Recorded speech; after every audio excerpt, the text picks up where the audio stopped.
Robert Eveleigh, and I actually am a farmer at the moment, but before that I was an agronomist in an earlier life. I came here as the district agronomist in 1984, and it was pretty obvious early on that cotton had, an Achilles heel, and that was Heliosis caterpillar. They loved it, and some years were worse than others, but basically, it was a pest that wasn't going away and was actually getting worse as time progressed. There was a lot of people looking forward to the day that, where cotton would be an easier crop to grow. And for many people, it really was just in the nick of time, because we were basically losing insecticides at such a rapid rate due to resistance that BT cotton and the first InGuard was the great white hope.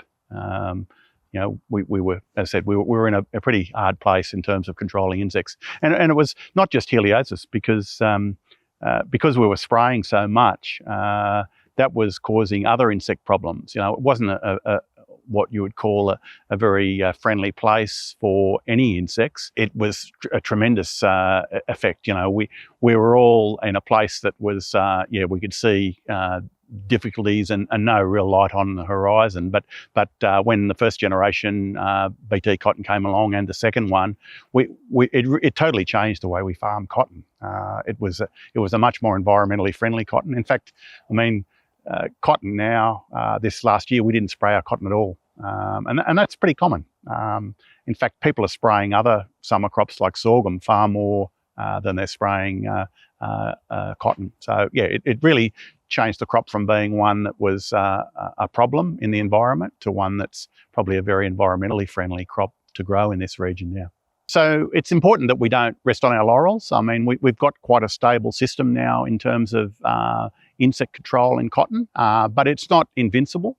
We've got to manage that technology very carefully, but it's also important that we look to the future, and there are new technologies coming through. So, the BT cotton is going to be upgraded soon with new technology. The partnership between CSD and CSIRO is a long one. It's been very productive, and it really has come up with the goods. It's given us fantastic cotton varieties with exceptional yield and quality, and that relationship, it continues to this day, and we will see new and better varieties with new technology coming through, in the next 10 or 15 years. In the bad old days, I remember, insect control got so difficult that people, particularly at the end of the season, were using insecticides that were quite harsh, and to be quite honest, they stink.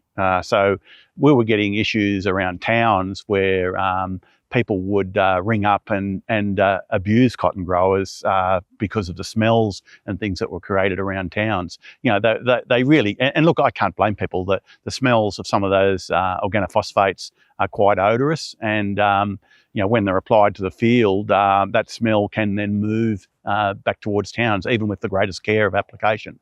So that's just one thing that is better. It's a better place to live because of BT cotton for everyone that lives in this environment. The technology, the BT cotton and the weed control technology that we now have, it has been game changing. Yeah, it really has changed totally the way we grow cotton compared to 30 years ago. It's allowed people to grow the crop without the stress. It's certainly enabled higher yields. Australia has some of the highest yields in the world, if not the highest yields in the world. And certainly a part of that has been to do with accelerated yields that came with better insect control and weed control.